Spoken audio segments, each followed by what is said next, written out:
part avec tout un tas de questionnements, etc. Puis c'est sûr qu'au fur et à mesure, le cheminement, apprendre à savoir comment trouver facilement à manger, à boire, subvenir à ses besoins finalement. On revient à des besoins primaires, donc forcément on se reconnecte avec tout un tas de choses.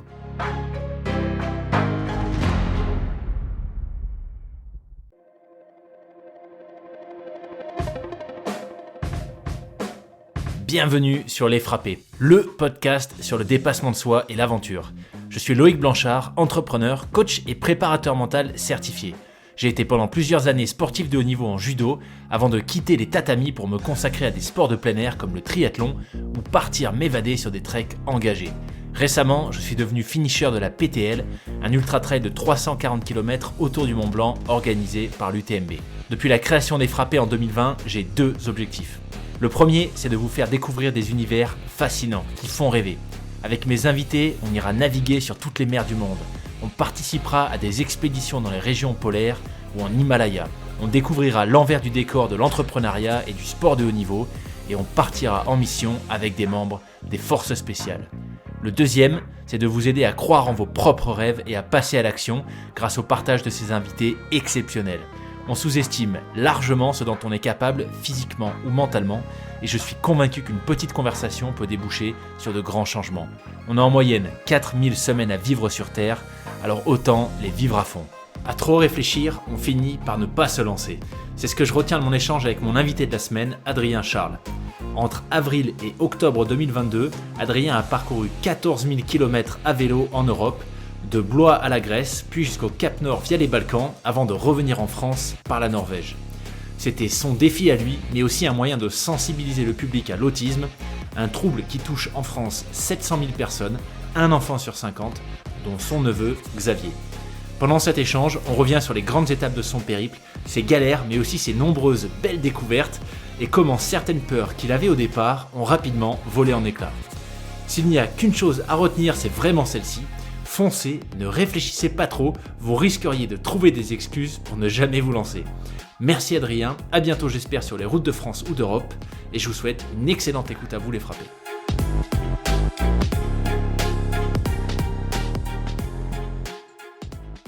Et salut Adrien. Salut Loïc, merci de m'accueillir. Avec très très grand plaisir. Merci beaucoup de prendre le temps en direct d'Annecy. Tu m'as bien fait rêver en m'annonçant ça. J'avoue que le cadre est pas trop mal. Avec soleil et vue sur le lac, il y a pire. Yes, j'imagine. Écoute Adrien, moi je suis ravi de te recevoir pour qu'on échange de plein de choses, mais très certainement, principalement de ton projet que tu as mené pendant 7 mois jusqu'en octobre, hein, c'est ça, 2022, donc tout frais. Octobre, ouais, tout à fait. Fraîchement revenu des sentiers et des routes d'Europe à vélo. Mais écoute, j'en dis pas plus. Ce que je te propose, c'est de commencer par te présenter, nous expliquer ce que tu fais. Ouais, bah tout à fait. Donc moi, c'est Adrien. Alors bientôt 39 ans. Le temps passe vite aussi de ce côté-là.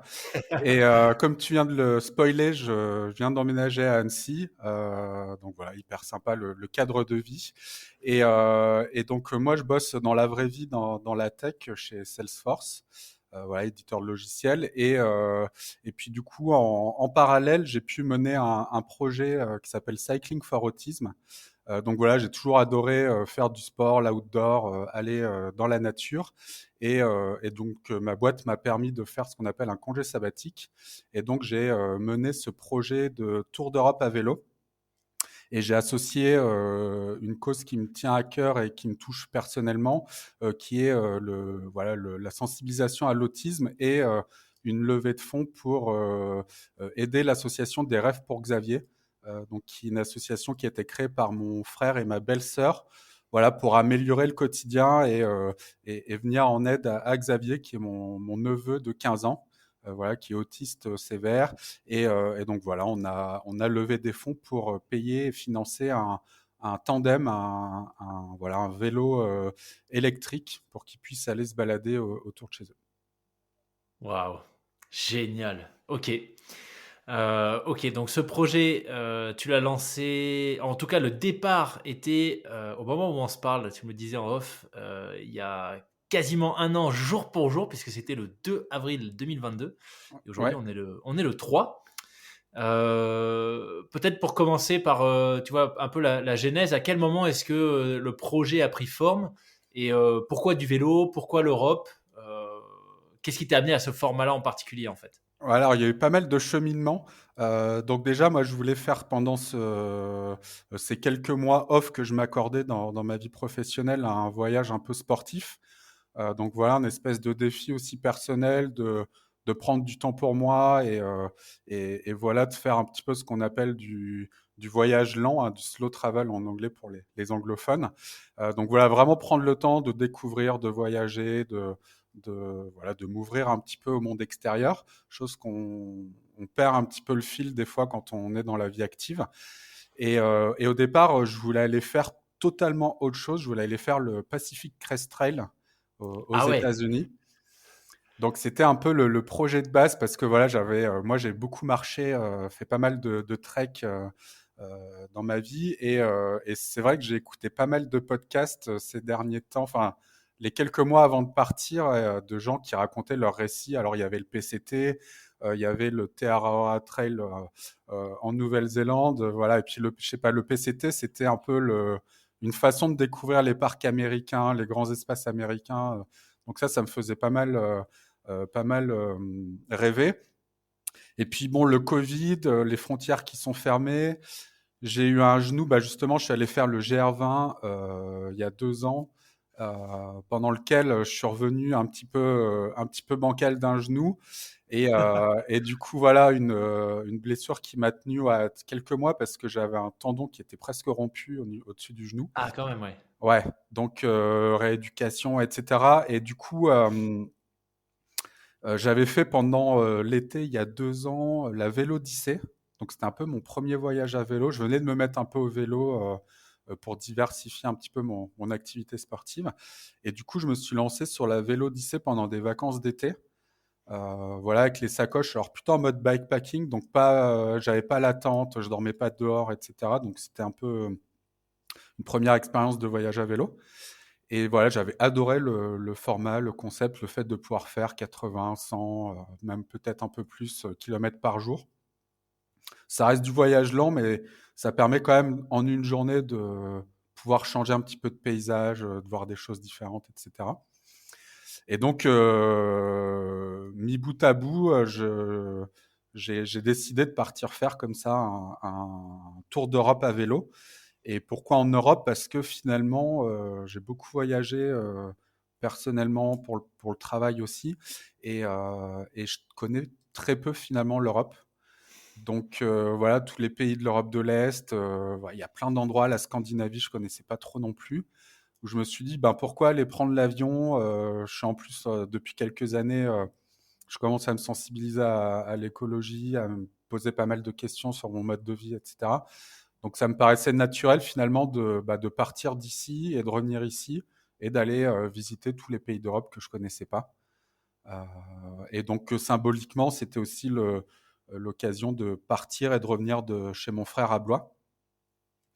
Voilà, de partir avec eux, de revenir faire les quelques premiers et derniers kilomètres avec ma famille, avec mes proches. Donc voilà, ça s'est goupillé finalement, le cheminement s'est goupillé comme ça.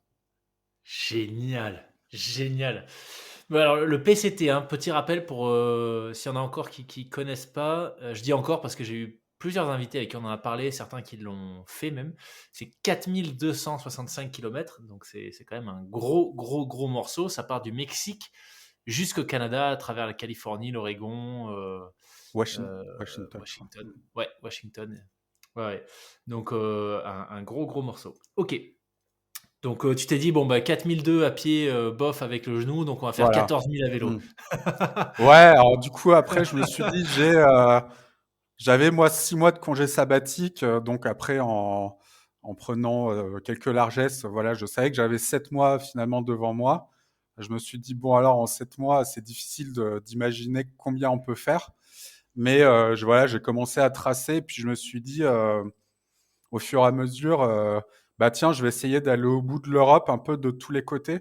Alors bon, j'ai pas forcément fait tous les côtés, ce serait trop long, mais je me suis dit, tiens, je vais aller jusqu'à au bout de l'Europe, vers Istanbul. Après, je vais remonter tout en haut jusqu'au Cap Nord. donc qui est l'extrême nord, la pointe septentrionale d'Europe, tout au nord de la Norvège. Et puis je vais revenir après. Donc j'ai pas eu le temps d'aller de l'autre côté, en Espagne, au Portugal, Ouais. boucler la boucle d'un vrai tour d'Europe. Mais en tout cas, voilà, quand j'ai commencé à tracer sur Komoot, une trace vraiment très approximative, ça faisait dans les 15 000 kilomètres à peu près. Et je me suis dit, bon, Oh, est-ce que c'est punaise. jouable ou pas? Et puis je me suis lancé sur cette trace-là avec cet objectif, sachant que ben, je verrais. Enfin, j'avais aucune prétention. L'idée, c'était de kiffer, de profiter et de faire un maximum, d'essayer de lever des fonds pour l'assaut en même temps. Donc, c'était pour moi aussi un objectif de me dire, bah tiens, si je pouvais réussir à lever 1 € par kilomètre parcouru pour l'assaut, ce serait déjà un super objectif. Ah, génial, ouais. Ok. Ok. Et peut-être avant qu'on parle de l'assaut, quand tu as tracé tout ça et que tu as vu que ça faisait 15 000 bornes, est-ce qu'à un moment donné, tu t'es dit, est-ce qu'à un moment donné, ton objectif t'a un peu impressionné toi-même ou effrayé? Est-ce que tu t'es dit, voilà, tu avais relativement peu d'expérience à vélo, euh, ou au contraire, tu y allais full gaz et tu t'es pas trop posé de questions? Alors, c'est un peu les deux. J'ai tendance dans la vie à pas vouloir me poser forcément trop de questions, trop de réfléchir par moment, parce que sinon, on n'y va pas, quoi. Donc après, c'est sûr que c'était un beau challenge sportif. Je me sentais capable de le faire. Après, j'avais pas une grosse expérience à vélo non plus, comme tu dis. Voilà, ça faisait 1 an et demi peut-être que je faisais du vélo. Et du coup, je pensais pouvoir y arriver, tout en me disant, bon, c'est quand même, c'est quand même une belle trace. Mais néanmoins, voilà, je me suis dit, c'est l'idée de base. Et puis après, je verrai bien, surtout qu'en plus, jusqu'à un mois avant de partir, je pouvais quasiment pas reprendre full,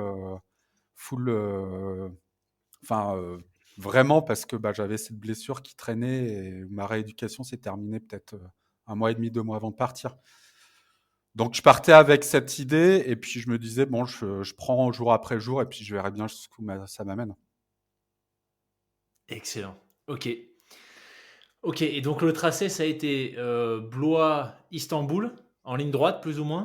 Ouais, en plus ou moins ligne droite, en passant enfin, jusqu'à Genève, après l'Italie, la Croatie, tous les pays des Balkans qui sont vraiment incroyables. Jusqu'à La la Macédoine? Grèce, ouais, Macédoine, Ouais, ok. Monténégro, Albanie, tous ces pays-là. Et après, je me suis arrêté finalement peut-être 50 kilomètres avant la frontière turque et j'ai tracé vers la Bulgarie. Je suis remonté vers la Bulgarie. En fait, je connaissais déjà Istanbul et les quelques derniers centaines de kilomètres pour rentrer dans la ville et puis pour en ressortir parce qu'il fallait que je ressorte du même côté pour remonter sont assez passants. Beaucoup de circulation, pas très safe à vélo. Donc, j'avais entendu deux, trois histoires sur la route et ça m'a un peu refroidi. Je me suis dit, autant que je commence à remonter, passer par plus de temps en Bulgarie que je connais pas, plus sauvage, plus authentique. Donc, je me suis arrêté un petit peu avant l'objectif du Bosphore. Et puis voilà, après, bah, j'ai remonté les pays de l'Est, la Roumanie, la Hongrie, les pays baltes, la Finlande, gros morceau, remonter toute la Finlande, et puis après arriver au Cap Nord. Et puis après, ben, c'est la redescente longue aussi de la Norvège, mais on en parlera sûrement plus tard, mais incroyable. Enfin, c'est gros coup de cœur, la Norvège. Alors, conditions assez extrêmes, mais voilà, très sympa. Et puis après, voilà, retour par le Danemark, l'Allemagne, le nord de la France jusqu'à Blois. Génial. Oh là là, punaise. J'ai tellement de questions. Il va falloir que je me structure un petit peu pour qu'on organise ça. Mais tu l'évoquais juste avant. Donc, associé au projet, il y avait cette association. Ouais. Euh, comment est-ce que tu as comment est-ce que tu as voulu déjà organiser les deux de front? C'est-à-dire que est-ce que dès la préparation du projet, tu communiquais déjà sur l'autisme? Par rapport à la levée que tu évoquais, qu'est-ce que tu as réussi à faire? Bref, est-ce que tu peux nous en dire un petit peu plus sur ce volet-là de l'aventure? Ouais, bien sûr. Alors, c'est un volet qui est important et qui me tient à cœur aussi. Donc, c'était d'associer une cause ou quelque chose qui me tient à cœur à ce voyage, de donner du sens. Parce que bah, aller faire du vélo, c'est bien. Le faire pour soi, c'est hyper important. Mais y associer une cause, ça donne encore plus de sens. à tout ça. Et donc du coup, assez rapidement, hein, dans la préparation, j'en ai parlé à mon frère et du coup, on a commencé à préparer le, la communication, etc. Donc j'ai eu la chance de trouver une agence à Toulon, une agence de com qui m'a proposé de me faire le logo euh, Cycling for Autism. Donc déjà, moi, en termes de branding et de nom, voilà, je voulais trouver un nom et puis un logo qui parle à tout le monde. Donc c'est comme ça qu'est né un petit peu le projet Cycling for Autism. Et après, j'ai créé du coup moi un compte Instagram sur lequel j'ai planifié un petit peu la com. Alors j'ai commencé à communiquer peut-être 2 mois avant de partir. Je voulais pas que ce soit trop longtemps avant pour que ce soit frais dans la tête des gens. Et une fois que le logo, que le branding et tout ça était prêt, voilà, j'ai créé ce compte Instagram où j'ai parlé un petit peu du projet, j'ai présenté la cause, l'association, la trace un petit peu que je comptais faire en Europe, parler un petit peu de tout ça. Et puis du coup, mon frère avait un compte sur Alloasso que certains connaissent peut-être, hein. Voilà, c'est là où ça permet de gérer un petit peu les comptes, les adhésions, faire des cagnottes pour les associations qui sont créées, référencées. Et donc, on a créé une cagnotte participative associée à Cycling for Autism, à l'association, dans laquelle voilà, on a invité petit à petit les gens à participer avec l'idée de financer le vélo, hein. C'était un petit peu le leitmotiv parce que voilà, c'est des investissements qui coûtent cher. Donc voilà, l'objectif c'était de récolter assez de fonds pour financer le vélo. Et puis si on en avait plus, bien sûr, c'était du bonus pour l'asso, pour le quotidien de la famille, pour les aider pendant quelques mois. Génial. Génial. Et donc, en termes de montant, tu parlais de idéalement 1 euro par kilomètre. Ouais, alors on a réussi à avoir un petit peu plus parce que finalement j'ai fait 13 500 et quelques et on a réussi à avoir voilà, autour des 18 000 euros dans la cagnotte. Donc Excellent. voilà, super content. On a réussi à financer le vélo. Mon frère en a trouvé un en France pendant l'été dernier. Donc on avait réussi à récolter assez de fonds pour qu'il puisse l'acheter.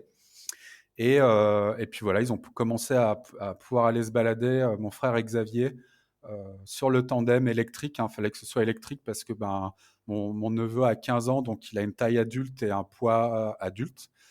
Donc voilà, mon frère, pour tracter les 150, 160 kilos, même sûrement plus, même avec le vélo, ouais, il fallait qu'il y ait une petite assistance électrique. Donc un tandem électrique comme ça, ça coûte assez cher, ça coûte autour des 10 000 euros.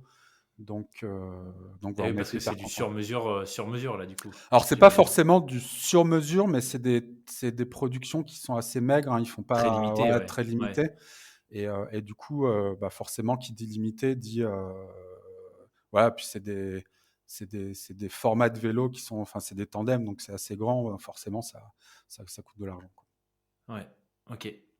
Punaise, et ben bravo, hein. Déjà, construire un projet comme ça, sacré défi.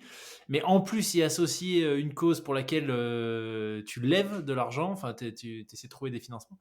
Ouais, gros morceau. Ouais. Gros morceau.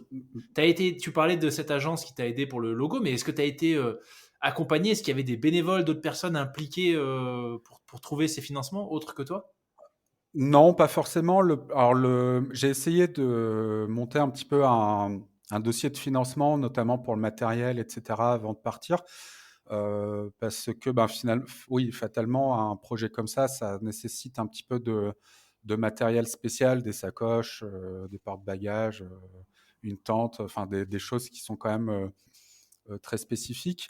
Alors, on a besoin d'un vélo, de sacoche, d'une tente, d'une popote, finalement. Mais bon, tout le monde n'a pas ça chez soi de base. Donc, Ouais. du coup, voilà, j'ai essayé de démarcher quelques entreprises comme ça, mais c'est compliqué, tu dois en savoir quelque chose. Et il y a beaucoup de gens qui font la même chose, qui se lancent dans des projets sportifs et qui vont voir toutes les boîtes qui produisent des équipements sportifs. Donc, c'est assez compliqué. Et le problème aussi de l'association, c'est que c'est pas une association loi 1901. Donc, ça Ok. ne permet pas derrière de faire de déduction fiscale, à la fois pour les entreprises et pour les particuliers qui font des dons. Donc tout à chacun, si on va aller financer des Restos du Cœur, d'autres organismes comme ça, et ben, en contrepartie, on peut déclarer ça fiscalement et on a une déduction à hauteur de, c'est en général dans les 60%. Alors ça change, hein, c'est entre les particuliers et les entreprises, le pourcentage est différent, mais c'est dans ces eaux-là. Et du coup, pour aller démarcher des boîtes sans ça, c'est un petit peu plus compliqué. Donc, j'ai pas réussi à trouver de sponsor ou de financement extérieur. Donc voilà, ça a été de la com, ça a été communiquer au quotidien sur le compte Insta.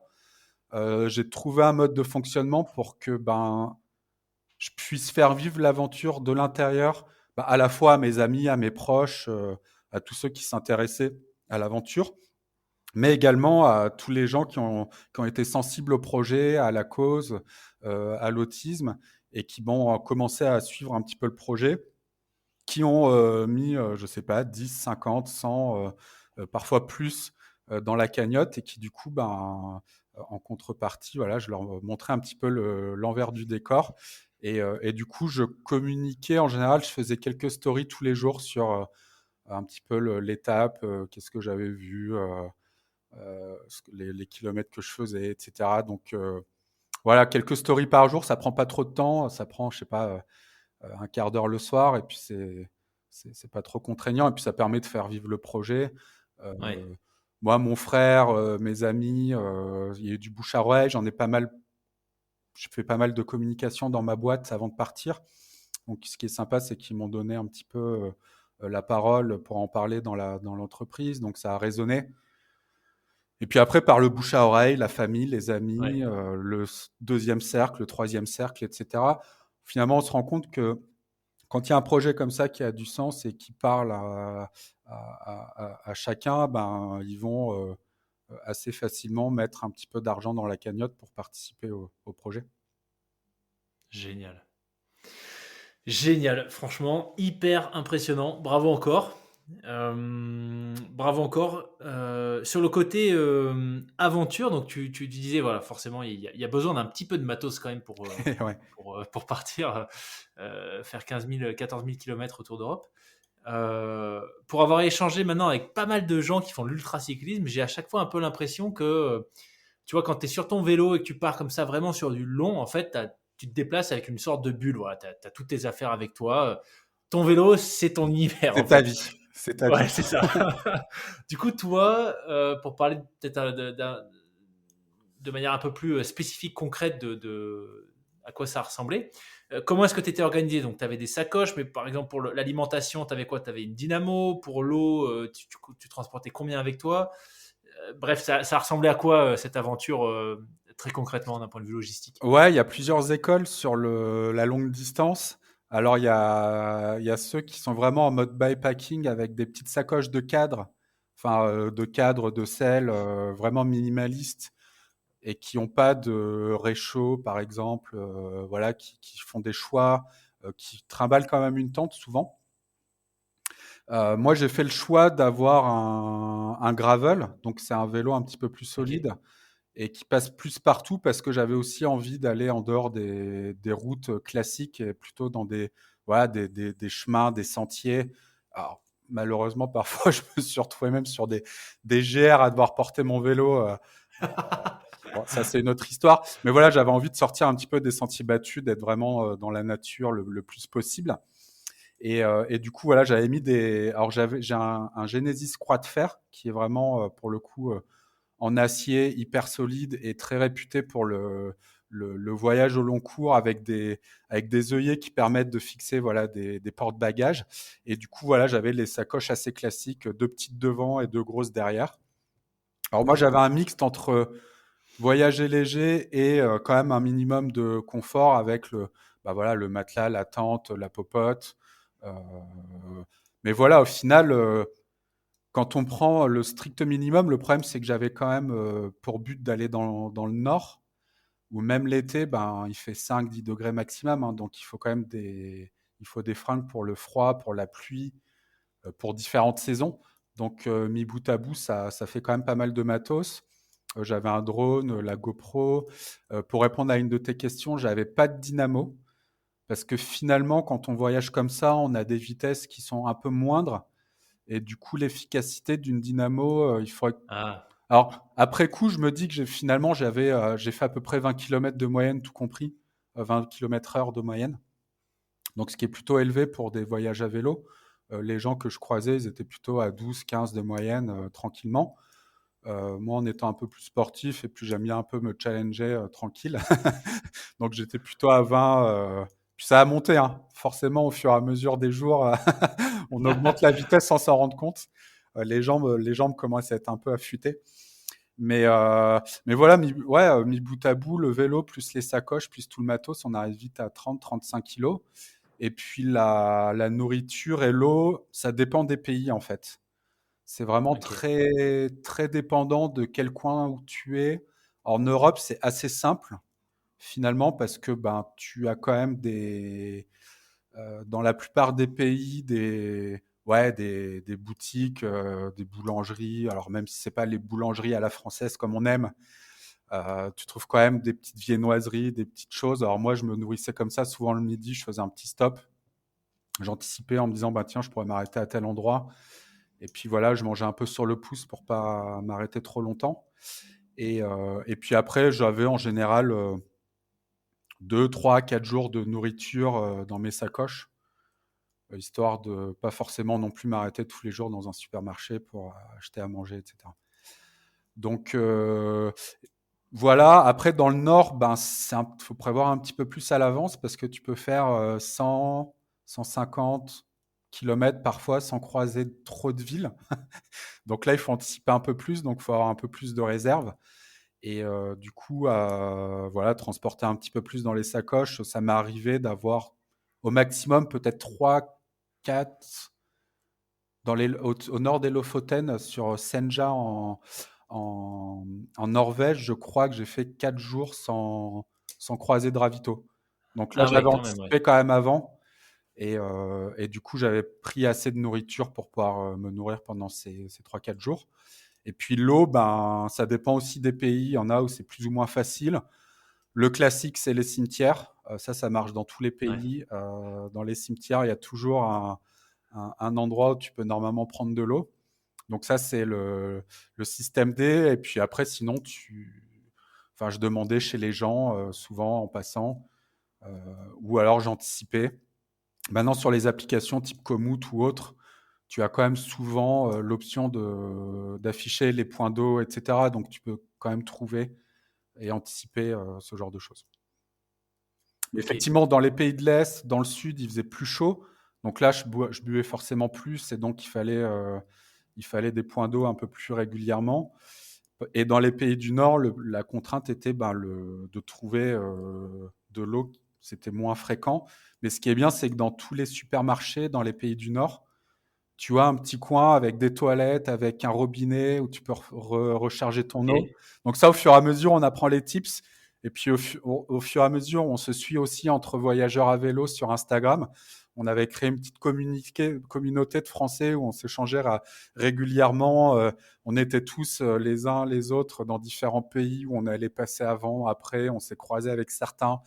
Et donc, on se donnait un petit peu tous les bons plans au fur et à mesure sur tous les pays. Excellent. Trop bien. Donc on apprend, hein, au fur et à mesure, on apprend et puis on, Ouais. on se retrouve en galère quelquefois aussi. Et puis on compte sur la sympathie des gens pour dépanner quand il faut. Parce que côté logement, t'étais organisé comment? C'était si tu finissais ton étape et qu'il y avait une ville, tu dormais avec un toit sur la tête ou c'était tente autant que possible? Alors c'était un peu un mix de tout finalement.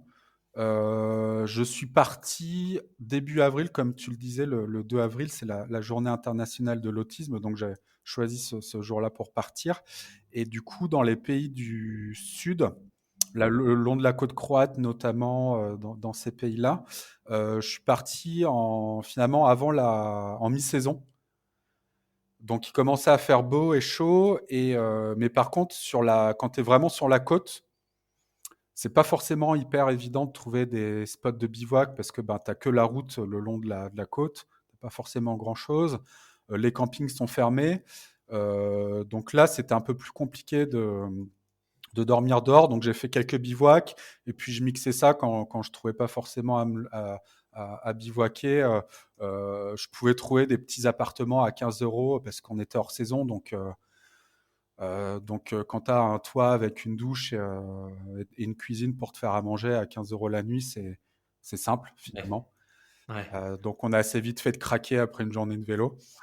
Et puis après, ben, dans les pays de l'Est, j'ai vraiment beaucoup apprécié faire du bivouac sauvage en Bulgarie, en Roumanie, dans ces pays-là, c'était vraiment très sympa. Très nature, très sauvage, donc vraiment pas compliqué de trouver des spots. Et après, dans les pays du Nord, ce qui est bien, c'est que il y a ce qu'on appelle des shelters. Alors ça, c'est typique des pays scandinaves, notamment en Finlande et au Danemark. C'est les pays où il y en a le plus. C'est des espèces d'abris en bois qui sont construits un petit peu partout et souvent référencés sur des applications mobiles ou sur des sites internet où ils construisent en fait des abris semi-couverts en bois. Donc ça fait un espèce de V où tu peux glisser ton matelas et ton sac de couchage. Donc ça te permet d'avoir un espèce de toit au-dessus de la tête. Tu peux dormir sans la tente, sans rien. Et ce qui est bien, c'est que souvent tu as du bois, tu as de quoi faire du feu, et même souvent tu as des toilettes sèches. Ok. Donc c'est vraiment la culture scandinave de vivre dehors quand ils le peuvent, parce qu'ils passent 3 mois dans l'année à vivre dedans et dans le noir, pendant la nuit polaire l'hiver. Donc l'été, quand ils peuvent, ils sortent, ils vont beaucoup dehors. Puis c'est des pays où tu as très faible densité de population, beaucoup d'espace nature. Et c'est très culturel d'aller passer les vacances dans la maison au bord du lac où il n'y a rien. Il n'y a même pas de douche, c'est vraiment un peu à l'arrache. Et donc, du coup, ces fameux shelters sont souvent très, très propres. La personne, avant de partir le matin, nettoie, enlève les cendres, nettoie les toilettes s'ils sont allés aux toilettes. Enfin, font en sorte que le lieu soit aussi propre que quand ils sont arrivés pour le suivant. Donc, en général, Wow. quand Ouais. j'arrivais là-bas, c'était super propre, hyper agréable. Donc voilà, j'ai vraiment fait un mix de tout. Alors, tu trouves pas des shelters non plus toutes les nuits là-bas, hein. Mais bon, tu es dans les grands espaces, dans le Grand Nord, tu as de quoi bivouaquer, tu as des spots un peu partout. Ouais. C'est génial. Waouh. Incroyable. Puis là, ça donne presque envie de prendre son vélo et d'aller faire 14 000 km. Mais tu parlais de finalement qu'au fur et à mesure du voyage, tu voilà, apprenais, tu récupérais des tips d'autres personnes, bref, tu gagnais en expérience. C'est un point sur lequel j'ai pas mal échangé avec un invité dont l'épisode sort demain d'ailleurs, Julien Brebion, qui a passé 12 ans en Himalaya, dont 8 au Népal, qui est photographe d'expédition. Et D'accord. c'était un peu, moi, c'est un peu ce que j'ai retenu de notre échange, tu vois, c'est en gros le fameux adage les voyages forment la jeunesse. Mhm. Et donc, c'est ma question pour toi. Comment est-ce que tu dirais que ce voyage t'a impacté? Tu vois, si tu réfléchis aux toutes premières étapes, peut-être les tout premiers jours où tu t'es mis à pédaler et le Adrien à son arrivée 7 mois plus tard, il y a eu quoi comme évolution? Ouais, c'est une bonne question. Je pense qu'il y a un cheminement qui est assez incroyable dans ce genre de voyage.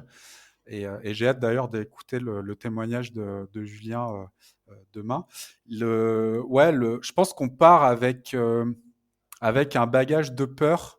Alors, ses propres peurs, les peurs un peu aussi de l'entourage.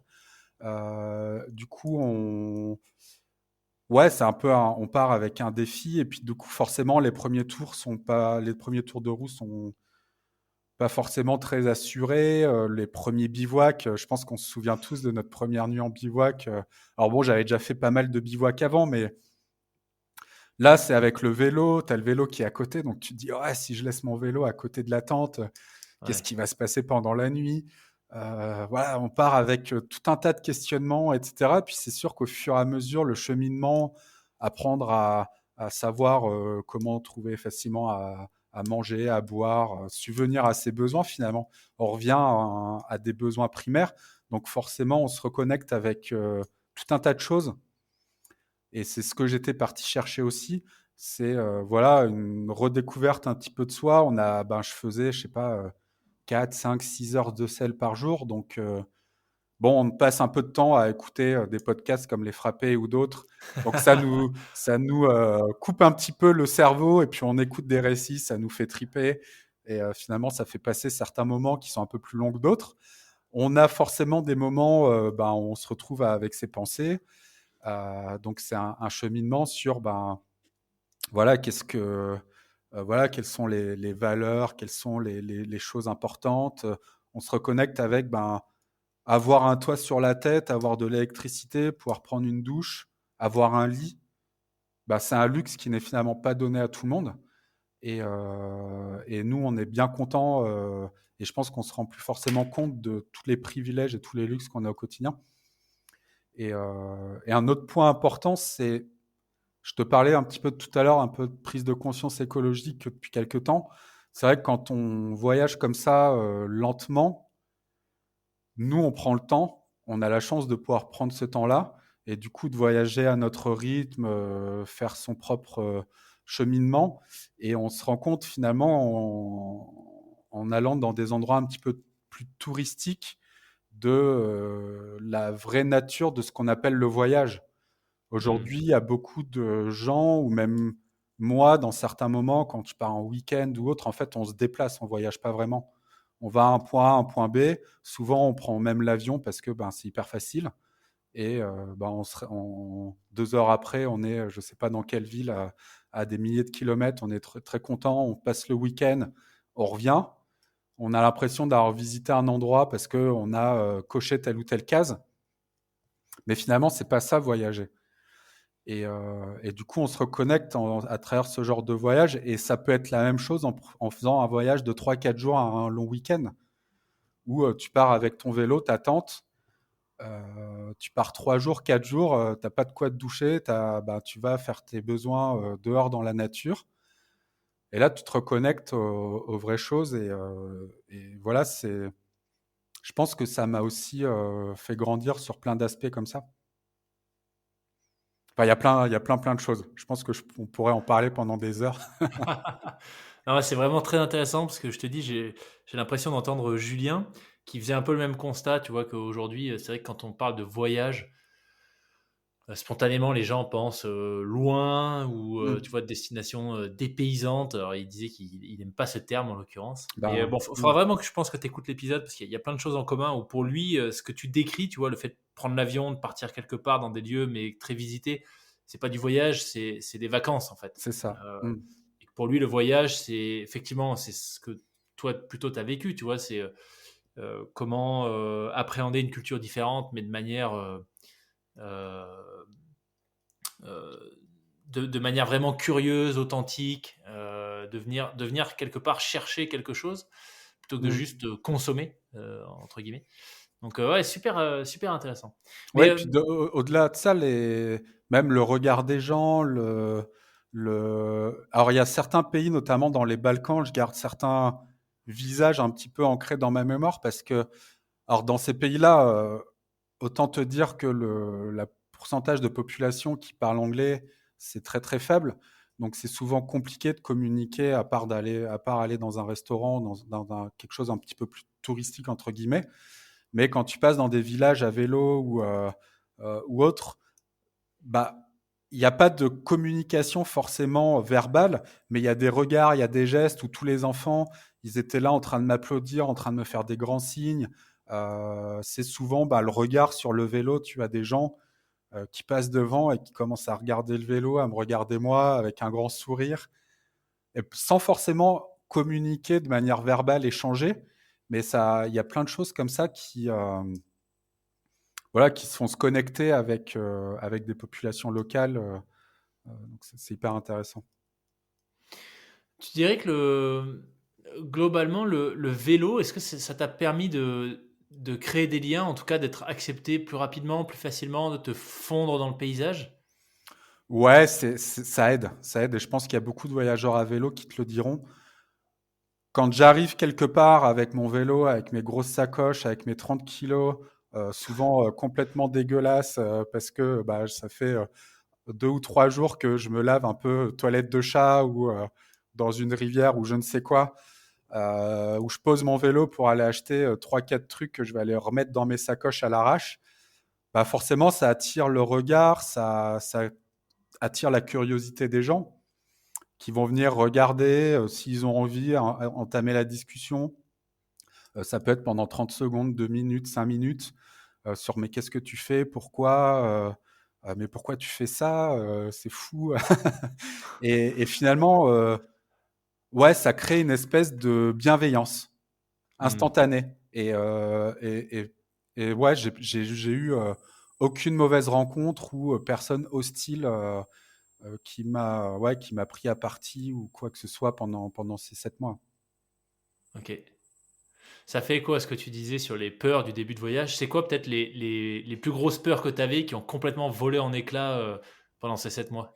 Ouais, ça en fait partie justement la crainte par rapport au vélo. Je pense que ma plus grosse crainte, et tu le disais tout à l'heure finalement, parce que le vélo, ça devient ta vie. C'est ton moyen de te déplacer. C'est là où il y a ton moyen de manger, de boire, de dormir. Sans mon vélo, si quelqu'un part avec mon vélo, ben, je suis à poil en fait. Donc, je crois que ouais, ma plus grosse crainte avant, c'était par rapport à ce vélo, en me disant enfin, prendre des cadenas, des trucs, des machins, avoir peur de le laisser à un endroit, d'aller faire mes courses. Est-ce que mon vélo il sera toujours là quand je vais revenir? En fait, ça vole assez vite en éclats. Finalement, même, enfin, assez vite, parce que j'étais assez vite rendu en Croatie, dans les Balkans. Et finalement, le vélo, je l'accrochais quasiment plus au bout d'un moment, et encore moins Ok. dans les pays du Nord. Ou alors Ouais. pour le coup, enfin, c'est une culture qui est tellement différente et, euh, et à aucun moment il y a quelqu'un dans les pays du Nord qui va avoir ne serait-ce que l'idée de peut-être te voler ton vélo, quoi. Ouais. Donc Ouais. je faisais mes courses des fois pendant 20 minutes, je laissais le vélo dans l'entrée du supermarché ou de l'endroit. Je me posais même plus la question de l'attacher par moment, quoi. Ouais. Donc il y a Ouais, c'est sûr certaines que là, choses comme ça, ouais, culturellement, Mm. ouais. Donc, quand je suis arrivé en Suisse, pourtant j'étais une ville vraiment très proche de la France, tu vois, à Bâle. Le premier truc qui m'avait marqué, alors qu'à l'époque je vivais encore à Paris, par rapport à l'expérience avec le vélo que tu laisses, euh, c'était quand tu arrives à la gare de Bâle, en fait, tu sors et là, déjà, il y a un parking souterrain pour les vélos, un peu comme à Ouais, Amsterdam, tu vois, bon, beaucoup plus petit parce que la ville est minuscule, mais par rapport à Amsterdam. Mais tu as un parking à vélo souterrain, éclairé, gardienné, etc. Et en fait, tu as beaucoup de vélos qui sont aussi dans la rue, pas attachés, tu vois, mais tu Mm. en as des centaines. Euh, moi, à ce moment-là, la première fois que j'ai vu ça, je venais repérer les apparts parce que j'allais déménager, mais j'étais encore à Paris. Et à Paris, bon voilà, je fais un raccourci, je grossis énormément le trait, etc. Mais à Paris, ça m'est arrivé une fois d'oublier sur mon vélo, quand j'allais travailler, un garde-boue. Et je m'en suis rendu compte, donc un garde-boue à, je sais pas, 12 euros. Tu vois. Et j'ai laissé le vélo moins de 20 minutes et en plein jour. Et quand je suis revenu, il manquait un garde-boue. Tu vois. Je dis, Ouais, punaise, sérieux quoi. ouais. Bah, Bref. finalement, c'était en France où j'avais le plus peur et j'attachais le plus mon vélo. Quand je suis Ouais. revenu après 6 mois, j'ai fait peut-être ouais, la dernière semaine en France. Et instinctivement, j'ai passé la frontière, je suis allé faire des courses, c'était autour de Lille. Et là, j'ai fait, ah attends, faut que j'attache mon vélo là. Ah, c'est fou. Hein. Et ouais, alors ça m'est revenu, ça m'est retombé dessus comme ça, instinctivement. Et là, j'ai réfléchi, je me suis dit, ah ouais, quand même, Ouais. Ouais. c'est Mais bon, culturel. en tout cas, super intéressant, tu vois, ce point de la peur et par rapport, enfin, de la peur par rapport au matériel, mais humainement, est-ce qu'il y a des choses auxquelles tu t'attendais, par exemple, que les gens soient peut-être, tu vois, spontanément, moi, je connais très peu les pays de l'Est, mais c'est vrai que quand tu connais peu, justement, que tu n'y es jamais trop allé, je pense que par rapport aux pays du Nord, par exemple, là, aujourd'hui, tu me demandes, je suis biaisé forcément parce que j'ai reçu Mhm. plein d'invités comme toi qui sont allés et qui m'ont dit que c'était fabuleux. Mais sans ça, je pense que spontanément, je t'aurais dit, par rapport à tout ce qu'on entend, etc., qu'on veut peut-être nous faire croire, ouais, c'est moins safe, tu vois, ou je serais pas particulièrement à l'aise de partir dans les Balkans en mode tente, sac à dos ou vélo, tu vois. Est-ce que tu avais ce genre de peur, toi aussi, qui sont avérées complètement fausses? Non, j'avais pas forcément d'appréhension ou de crainte par rapport à ça. J'avais finalement très peu d'appréhension ou ouais, de préjugés là-dessus. Donc j'y suis allé en me disant, bah, je vais découvrir et puis je verrai un petit peu au fur et à mesure, au fil de l'eau, ce qui se passe. Et finalement, les pays des Balkans et de l'Est de l'Europe, enfin, c'est les populations qui ont le plus finalement le sourire, qui sont bienveillantes. Voilà, ça passe par des gestes, par plein de choses, etc. Qui viennent vers toi, qui sont curieuses. Dans les pays du Nord, alors il y a moins cette crainte forcément de sécurité ou autre. Alors par contre, dans les pays du Nord, bah, il y a la densité de population qui est beaucoup moins forte. On croise forcément moins de monde et les gens sont pas forcément très, enfin, sont pas les plus accueillants ou les plus chaleureux, je dirais. Notamment en Norvège où je pense qu'il y a pas mal d'autres cyclos qui pourraient te dire la même chose. C'est compliqué d'avoir du dialogue Ouais. avec les Norvégiens. Alors, quand tu casses la glace, quand tu brises la glace, ils sont très sympas, hein. Il y a pas de débat là-dessus. Mais par contre, de prime abord, c'est plus compliqué, quoi. La Ouais. Finlande, déjà, c'était un premier pas vers les pays du Nord. Alors, j'ai eu la chance, moi, d'avoir une amie là-bas qui m'avait accueilli à Helsinki, puis dans le Nord, chez sa famille. Donc, ça m'avait aidé un petit peu à connaître la culture finlandaise, mais alors la Norvège, c'est c'est plus compliqué. C'est vraiment génial ce type d'expérience que tu as vécu parce que enfin, je trouve que c'est un tel enrichissement d'être confronté à tellement de cultures, tellement, tu vois, tellement de croyances, de peurs, Mm. etc., qui volent en éclats, c'est juste génial. Et tout ça en prenant le temps, Ouais, euh, franchement, c'est fabuleux ce que tu as fait. C'est juste génial. On a parlé là, tu vois, plutôt de voilà le côté psychologique, mental en tout cas, de comment est-ce que ça a évolué au cours du voyage, mais d'un point de vue physique, puisqu'on le disait en intro, tu avais ouais. déjà fait du vélo, tu avais fait du bivouac, voilà, tu es quelqu'un de sportif. Mais il y a peut-être une différence entre sportif et être capable d'enchaîner 14 000 bornes sur une selle. Ouais. Donc, comment est-ce que ça s'est passé là en termes d'adaptation au cours des 7 mois? Alors, j'ai fait un départ progressif. Alors, de Ok. par la blessure qui était quand même assez récente, et puis voilà, le fait de vouloir du coup commencer un peu tranquillement, j'ai eu la chance d'avoir mes parents qui m'ont accompagné la première semaine en France avec le camping-car, donc ils me suivaient, et puis on roulait alternativement avec mon papa et ma maman de temps en temps. Et donc, du coup, j'ai pu partir avec le vélo déchargé. Donc Ah voilà, je ouais, laissais ok. les sacoches dans le camping-car et je les retrouvais le soir. Et du coup, ça m'a permis de faire comme ça les premières centaines de kilomètres jusqu'au passage de la frontière suisse pour me faire un petit peu, pour que le corps ait le temps de s'habituer à rouler 70, 80, 100 bornes dans la journée. Donc ça a été une adaptation un peu progressive. Et puis après, quand j'ai repris les sacoches et que j'ai vraiment commencé en Italie, enfin en Suisse, en Italie, chargé à bloc, j'ai essayé d'être un peu progressive aussi dans l'approche. Alors c'est marrant parce que j'ai fait les 2 premières semaines à bloc jusqu'à Venise. Parce qu'en fait, j'avais mon anniversaire qui était 2 semaines après le départ et c'était à peu près jouable d'arriver à Venise où j'avais jamais été. Et j'avais un peu cette idée en tête de me dire, allez, je vais essayer d'arriver à Venise pour mon anniversaire. Puis je trouve que c'est assez stylé d'arriver à vélo à Venise. Et donc du coup, voilà, j'ai fait les 2 premières semaines un peu à bloc en roulant tous les jours.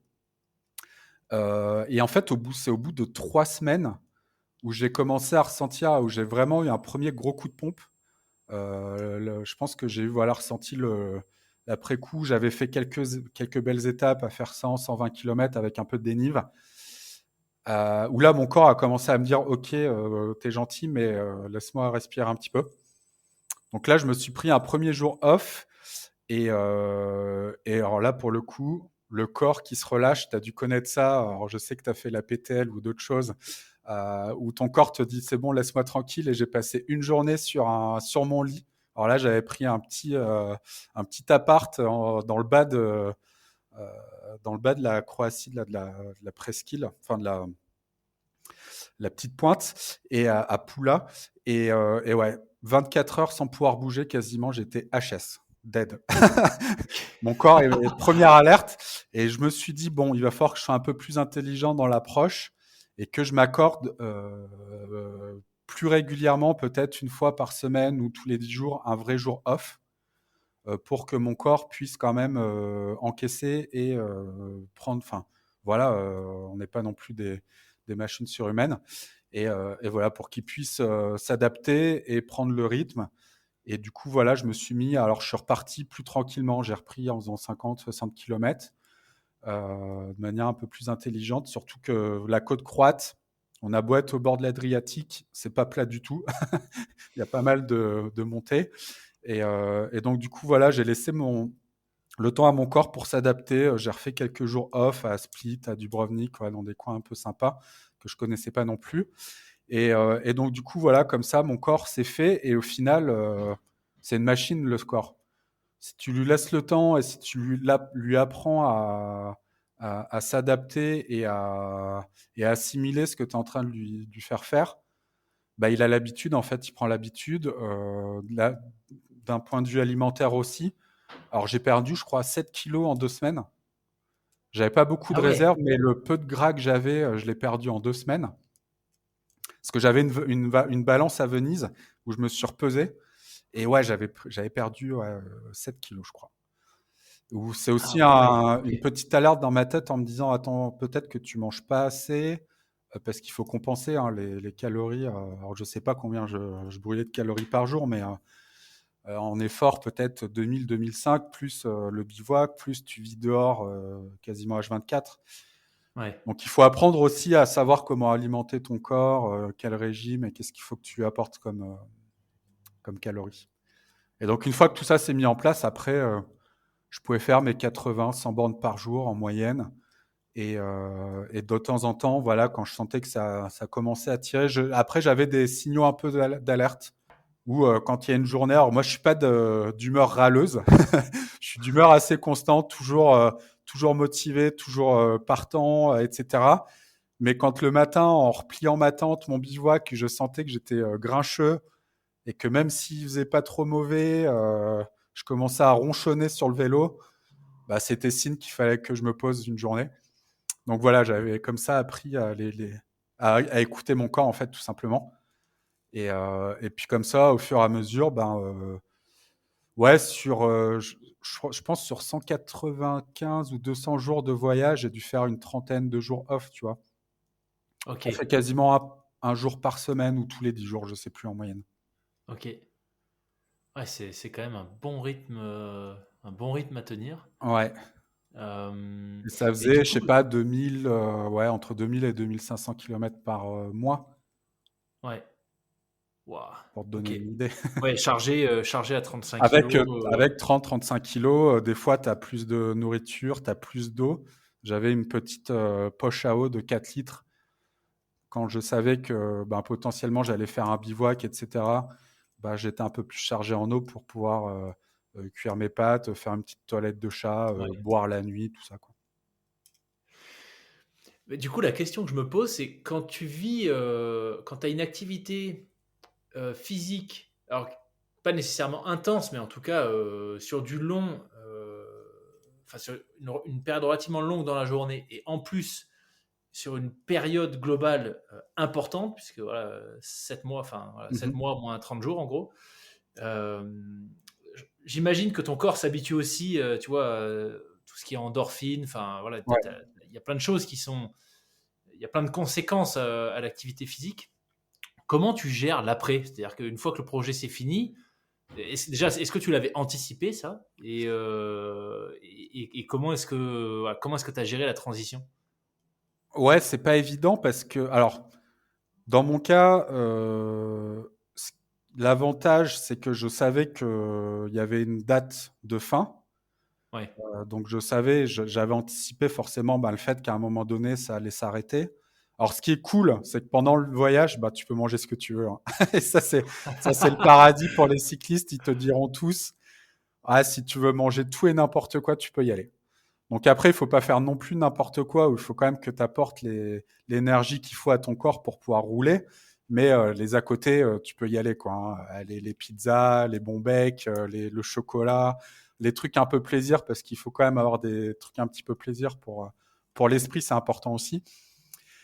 Donc ça, c'est cool. Par contre, effectivement, ouais, quand tu rentres, bah déjà, moi, j'ai eu tu vois, c'est un projet d'1 an, même un an et demi qui se terminait. Donc ça, déjà, c'est faut l'anticiper, puis il faut quand même l'encaisser. Donc j'avais prévu, je sais plus, j'avais prévu 2 ou 3 semaines de marge entre mon retour et le retour à la vraie vie, le travail, etc. Donc un petit sas de décompression. Et effectivement, après, faut faire attention à pas continuer à avoir le même rythme entre guillemets euh, de nourriture, etc. pour le corps, parce que ben ouais, tu les dépenses plus. Ouais, ah Donc, ouais, effectivement, faut anticiper ça. Euh, Moi, j'ai quand même forcément eu le coup de fatigue la semaine d'après, parce qu'il y a tout ça qui s'arrête. Les derniers jours ont été compliqués. Toute la traversée de l'Allemagne, je me suis ramassé du vent dans la tronche pendant des jours et des jours, 30, 40, 50 km heure. Avec les sacoches et la prise au vent, tu rigoles pas trop. Et puis après, la pluie sur la fin, ouais, j'ai eu les 2, 3 derniers jours d'enfer. Je pense que l'avant-dernière journée, c'était la pire de mon voyage. J'ai pris la pluie. Alors, j'en rigole et je dis aux gens que j'ai eu un temps norvégien parce que j'ai pris de la grosse pluie toute la journée sur une ligne droite de 70 km sans changement de direction, avec le vent dans la tronche. Je peux te dire que j'avais envie de lancer le vélo dans le fossé, de faire du stop et d'arriver à Blois. J'avais terminé, laissez-moi tranquille. Mais du coup, ouais, j'ai fait attention sur l'après. Donc forcément, j'ai continué à rouler un petit peu. Ouais, j'avais ce besoin de continuer à mettre mon corps en mouvement pour pas qu'il se soit trop brutal. Puis bon, comme tu disais, ouais, je suis assez sportif de nature, donc j'allais pas arrêter comme ça tout du jour au lendemain. J'ai repris un petit peu la course à pied progressivement parce que mon corps avait oublié comment on court. Donc il faut pas faire n'importe quoi non plus. Et je suis allé faire un petit tour en van avec mon vélo dans les Pyrénées, 3, 4 jours pour faire 2, 3 cols. Donc ça, c'était assez cool.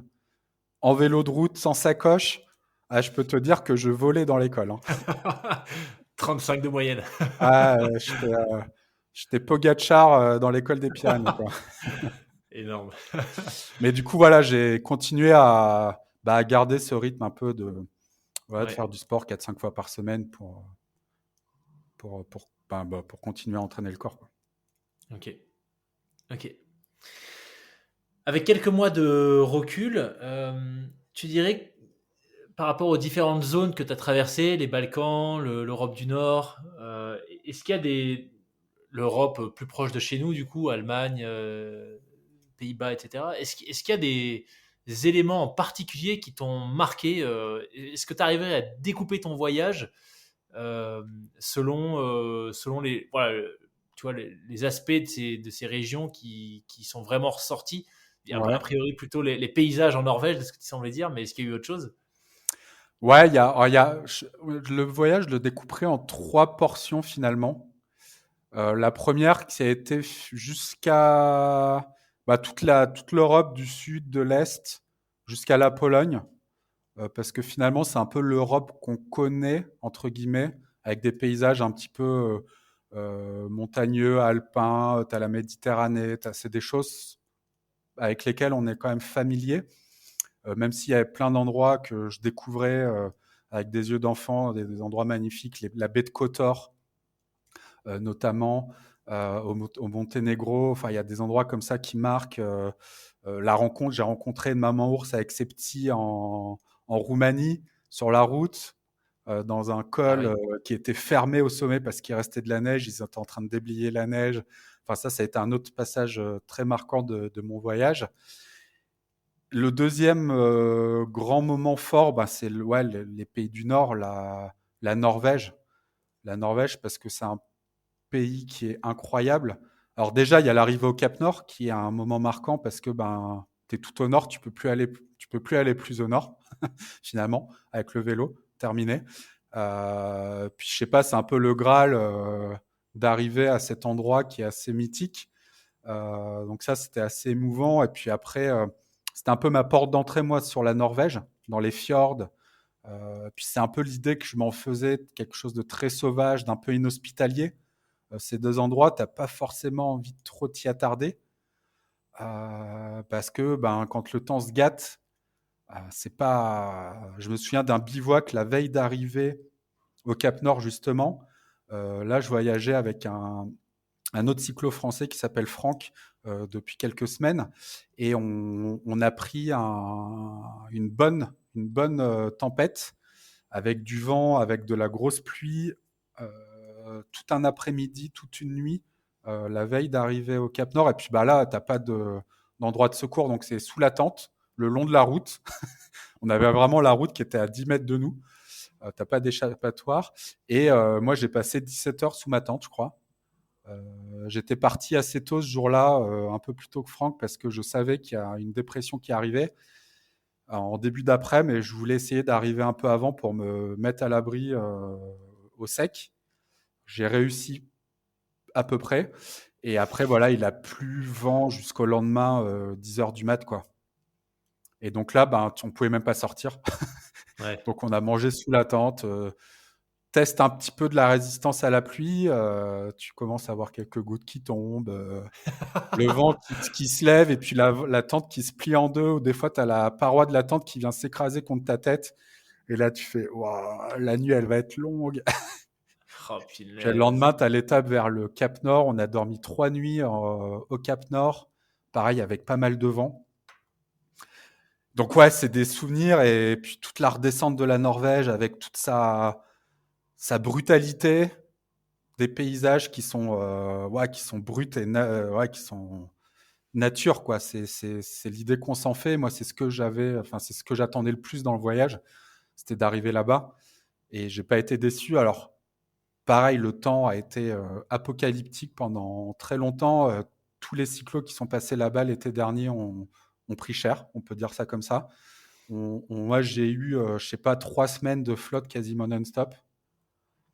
Parce que je sais pas si tu étais en France tout l'été dernier, mais vous avez eu un été relativement chaud, caniculaire, dérèglement climatique, tout ce qu'on veut, où vous n'avez pas vu la pluie. Ben, toute la pluie qui passait pas en Europe ici et qui pouvait pas, enfin toutes les dépressions qui pouvaient pas passer à cause de la barrière anticyclonique montaient au nord. Et puis, c'était la cascade. Il remontait toute la Norvège, qui était bloquée en plus par la chaîne de montagnes entre la Norvège et la Suède. Il y a une espèce de barrière naturelle montagneuse. Et donc, en fait, les dépressions, elles s'amusaient bien. Elles remontaient toute la Norvège pendant Mm. 3 mois. Et puis, bah, nous, on a pris cher pendant ce temps-là. Avec des Alors, alertes météo, de la pluie, mais violente toute la journée. Puis, c'est tous les jours. Donc, tu peux pas dire, allez, je m'abrite pendant 24 heures, je repars dans 2 jours. Ça va être pareil. Donc, là, ouais. j'avance. Et j'ai eu la chance aussi que mes parents me retrouvent encore une fois avec le camping-car à ce moment-là. Ils sont remontés tout au nord vers les Lofoten pour m'accompagner quelques temps sur la redescente de la Norvège. Et donc, je pouvais au moins me sécher le midi, le soir. Euh, je me changeais aussi, me mettre au sec parce que voilà, Ouais, pendant ça deux devait être semaines où raide. j'étais en tente, où on essayait de se prendre des petites cabanes dans les campings avec Franck, avec qui je roulais encore à ce moment-là, pour essayer de sécher parce que ouais, c'était non-stop, non-stop. Ouais. J'ai un futur invité qui était en Norvège en même temps que toi. Ouais, Alors lui, il a fait, en gros, il a fait la plus grande course d'orientation au monde. Enfin, d'accord, la plus grande aventure en orientation au monde. Donc, il est parti à pied, carte boussole, et avec son frère qui est en équipe de France de course d'orientation, ils ont remonté toute la d'accord. Norvège. Ça leur a pris 83 jours. Et il nous expliquait que sur les 83 jours, donc il était en même temps que toi l'été dernier, il a pris 44 jours de pluie. Ah, bah, ça m'étonne pas, ça m'étonne pas. Donc, Après, c'est connu, il y a certains endroits en Norvège qui sont connus parce que, voilà, il pleut souvent. Après, c'est la porte d'entrée sur la mer du Nord, l'Atlantique. Enfin, c'est hostile comme endroit, hein. Puis les paysages ne se sont pas faits comme ça, hein. ouais, Donc, c'est le vent, c'est la pluie, c'est l'érosion, tout ce qu'on veut. Et effectivement, ouais, ouais, il y a Bergen notamment, qui est la ouais, ville où il pleut le plus en Europe, même peut-être au monde, alors peut-être pas au monde quand même, mais en tout cas en Europe, où je sais plus il y a combien de jours de pluie par an, donc c'est très connu. Et ce qui est très marrant, c'est que j'y suis passé 2 fois et les 2 fois, il a fait grand soleil à Bergen. C'est vrai. Donc en fait, moi, j'ai pris Non. de la pluie sur les 3 premières semaines, donc vraiment toute la redescente, à partir du Cap Nord jusqu'à Trondheim à peu près. Donc là, vraiment les Lofoten, toute cette côte qui est vraiment magnifique. Ouais, tu longes des fjords, c'est incroyable. Ouais. Donc là, j'ai pris pas mal de flotte. Par contre, après, l'autre partie sud de la Norvège, qui est peut-être un peu moins connue, où tu alternes des fjords, il y a enfin, les gens qui passent un peu de temps sur Instagram, qui ont suivi des comptes un petit peu de paysages et de voyages, ont sûrement vu des photos de certains endroits dans ces coins-là de Norvège avec voilà, les espèces de rochers suspendus au-dessus des fjords, très photogéniques, hein. On parlait tout à l'heure de consommation et de voyage. Il y a des gens qui vont exprès pour faire alimenter leur Instagram. Et donc, ils passent 1 heure sur le rocher en question à se prendre dans tous les sens, à imaginer des scénarios pour leur compte Instagram. Donc non, c'est un endroit aussi et une partie de la Norvège qui est hyper jolie. Et pour le coup, j'ai plus beau temps, alors que c'est là-bas normalement qu'il est censé faire le plus mauvais. Mais ouais, vraiment la Norvège, je recommande, gros coup de cœur. Génial. Écoute, Bergen, tu me fais un peu peur parce que je suis censé y aller cet été avec d'anciens invités du podcast, les bâtards qui font un. Je sais pas si tu avais écouté l'épisode, ils font un dracar, un énorme dracar. Ça me dit quelque chose, ouais. Ils vont partir de Toulouse jusqu'à New York. Donc l'objectif, c'est de fabriquer le dracar le plus rapide du monde.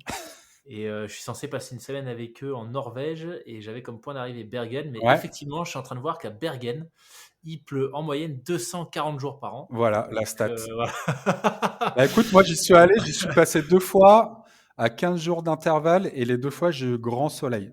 Bah Donc écoute, on va croiser les doigts, mais il n'y a pas de vérité. ouais, c'est clair. Ok. Tu nous expliquais plutôt en début de conversation que voilà, tu avais associé, enfin, c'était pas juste un défi sportif, il y avait cette association aussi pour ton neveu. Comment est-ce que tu l'as impliqué, si tu l'as impliqué au cours de l'aventure, et qu'est-ce que tu dirais que ça a changé pour lui que tu réalises cet exploit? Alors l'impliquer, malheureusement c'est compliqué parce qu'il ne parle pas et qu'il n'est pas forcément conscient, ou en tout cas on ne sait pas vraiment la conscience qu'il a de ce qui l'entoure. Donc je pense pas qu'il se soit rendu compte de ce qui se passait et de ce que j'ai fait. Même j'en suis sûr qu'il n'en a pas du tout conscience. Maintenant, voilà, la grosse satisfaction, c'est d'avoir pu améliorer son quotidien Ouais. avec ce vélo, parce qu'il adore ça depuis qu'il est tout petit et aujourd'hui, il est capable de faire 90 km de vélo avec son papa et de partir 3-4 heures. Ils sont venus me retrouver en fait le jour où je suis arrivé à 45 km de Blois. Donc voilà, avec mes parents, avec une partie de ma famille, avec mon autre frère. Et du coup, on a pu faire les 45 derniers kilomètres ensemble. Donc, ils ont fait presque 100 kilomètres aller-retour pour aller chez eux après. Et voilà, il bronchait pas, il était content avec le sourire sur son vélo. Et rien que de voir ça, je peux te dire que ça matérialise et ça remplit de joie et un peu de fierté aussi de me dire que voilà, grâce à ça, ça a permis d'améliorer son quotidien. Et puis au-delà de ça, c'est aussi la sensibilisation que j'ai pu faire avant, pendant, que je peux Ouais. faire après, grâce à toi, aux 2-3 podcasts que j'ai pu faire. Et puis en essayant de faire vivre un petit peu le compte Instagram. Là, je vais faire 2-3 aventures dans l'année, un petit peu sous le nom aussi Cycling for Autism. Donc voilà, je cherche des leviers de sensibilisation parce que finalement, c'est ça qui est le plus important derrière. C'est qu'est-ce que c'est l'autisme? C'est 700 000 personnes en France, c'est une naissance sur 50 aujourd'hui en France, d'un enfant qui a ce qu'on appelle un TSA, un trouble du spectre de l'autisme. Parce que l'autisme, c'est pas je suis un peu autiste ou je suis beaucoup autiste, c'est un spectre. C'est très très complexe, tu as plein de facteurs et de troubles, tu as une multitude de troubles derrière. Ça va être des troubles du langage, des troubles du comportement, de l'attention, il y a plein de choses. Et donc, il y a certains troubles qu'un enfant autiste développe plus ou moins que d'autres. Donc, c'est essayer d'expliquer aux gens qu'est-ce que c'est l'autisme et essayer de sensibiliser au fait que euh, comment on détecte ça. Alors aujourd'hui, malheureusement, ça repose principalement sur les familles qui se rendent compte qu'il y a un retard au développement de l'enfant, mais qui savent pas parce qu'on n'est pas sensibilisé, on ne sait pas comment ça marche. La société française est une société où normée, où les enfants ils vont être dans des cases, scolarisés dans des cases. Et si on en sort, malheureusement, pour plein de types de handicaps, on arrive vite en situation de déscolarisation. Mon neveu n'a jamais pu être scolarisé, malheureusement. Et c'est le cas pour plein d'enfants autistes ou d'enfants handicapés au sens large. Donc, c'est aussi sensibiliser sur l'inclusion, sur la détection, le parcours de diagnostic qui est très long. Mon frère a un de ses autres fils autiste également, donc ils ont fait un parcours là qui a duré 1 an pour avoir un diagnostic qu'ils vont avoir cette semaine. Donc c'est autant de retard qu'on prend dans l'aide qu'on peut amener à l'enfant parce que si on le détecte tôt, on peut l'aider le plus tôt possible et l'aider à se développer de la manière la plus normale possible, entre guillemets. Donc voilà, il y a plein de choses tout autour de ça. Et finalement, le projet ne s'arrête pas que à aller faire ce tour d'Europe à vélo. Maintenant, j'essaie de le prolonger et, euh, et d'en parler un petit peu toujours autour de moi. Super. Si les gens veulent se renseigner un peu plus sur le sujet, c'est quoi la meilleure plateforme? C'est ton Insta, ou en tout cas pour suivre tes aventures? Ouais, pour me suivre, moi, c'est effectivement l'Instagram Cycling for Autism. Et puis après, j'invite tout le monde à, voilà, à se renseigner, à aller comprendre ce que c'est que voilà, un TSA, les différents facteurs de l'autisme. Euh, Plus il y aura de sensibilisation et d'ouverture, d'inclusion dans la société, plus ça deviendra normal. Parce Mm. qu'aujourd'hui, voilà, c'est un fait, il y a un enfant sur 50 qui naît avec un trouble autistique. Donc, ça fait partie de la société. Ça ne veut pas dire que ce sont des gens ou des enfants qui sont différents. C'est juste que ce sont des personnes voilà, qui ont un mode de fonctionnement différent. Et plus on sera sensibilisé et plus ça deviendra normal dans la société. On parle vraiment d'inclusion. Plus on pourra. Parce que ça passe aussi par des comportements qui ne sont pas compris. Quand tu as un enfant de 4, 5 ans qui a un trouble et qui se comporte différemment d'un autre enfant, qui peut avoir une crise, qui peut avoir un moment de panique ou on ne sait quoi, en étant entouré d'autres personnes, il va y avoir un regard, un jugement automatiquement parce que ça va être comment tu élèves ton enfant ou pourquoi ton enfant il fait ça, etc.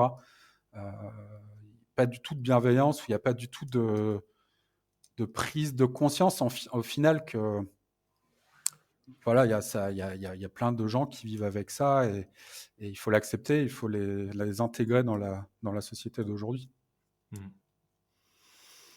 Excellent. Bah écoute, j'espère que tes prochaines aventures seront aussi visibles que la précédente et que du coup tu pourras, tu vois, porter ce message de sensibilisation, que les gens voilà, prennent le temps d'aller se renseigner. Est-ce qu'il y a un site ou une ressource en particulier sur les TSA qui peut être une bonne porte d'entrée? Oh, vous pouvez trouver assez facilement. Moi, j'ai pas vraiment de site référence où moi je suis allé me Ok. renseigner parce que comme tout un chacun, moi, je connaissais très peu, même en étant parent proche.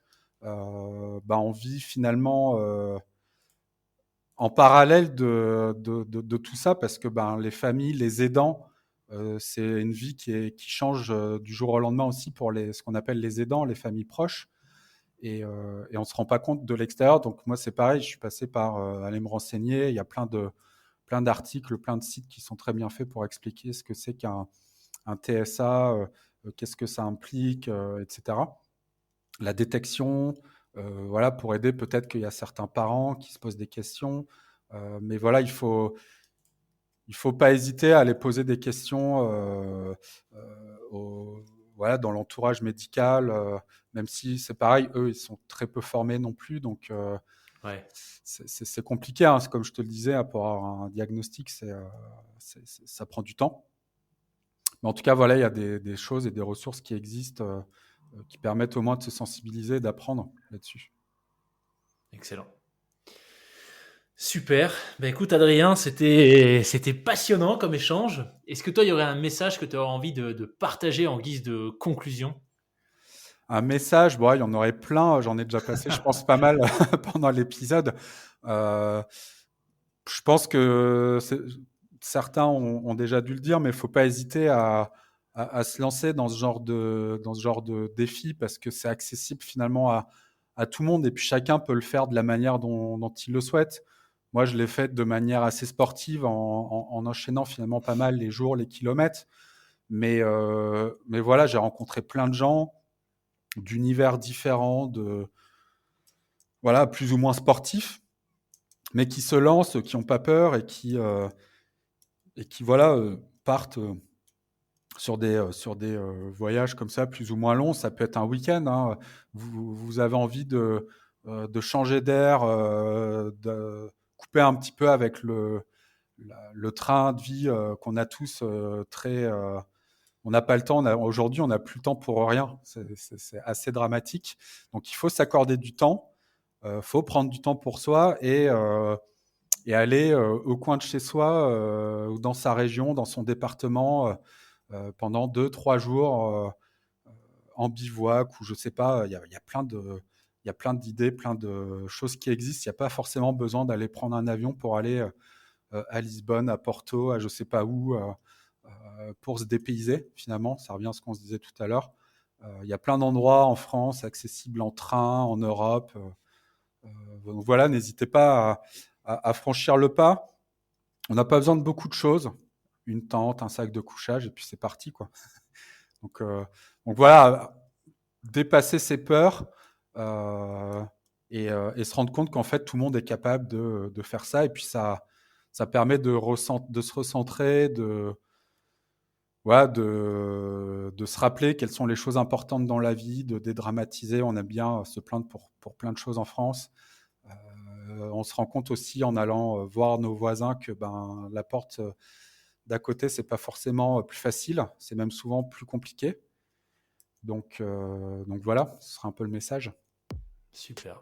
Et puis n'hésitez pas à y associer une cause, quelle qu'elle soit. Ça donne encore plus de sens à tout ça. Et voilà. Génial. Merci beaucoup, Adrien, pour ce message de conclusion. Échange super inspirant. Je me suis régalé. Et écoute, moi, en tout cas, ça m'a donné envie de me lancer dans une aventure à un rythme un peu plus slow, comme tu l'as fait.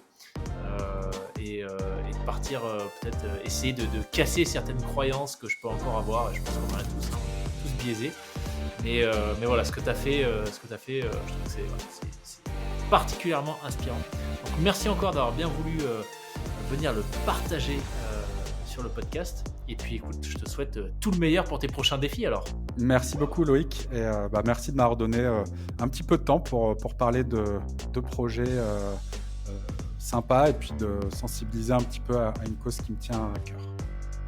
Merci Adrien.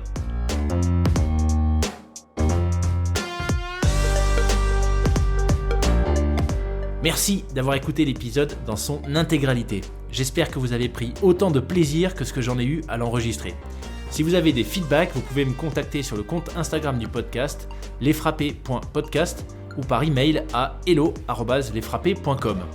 Je fais mon maximum pour que vous viviez de super expériences audio avec mes invités. Chaque épisode demande beaucoup de temps et d'énergie. Si vous appréciez mon travail, la meilleure façon de me soutenir, c'est de partager cet épisode à au moins 3 personnes qui aiment se dépasser. Si vous écoutez le podcast sur Apple Podcast ou Spotify, prenez quelques secondes de votre temps maintenant pour m'y laisser une note 5 étoiles et un commentaire. Merci beaucoup pour votre fidélité. À la semaine prochaine pour un nouvel invité.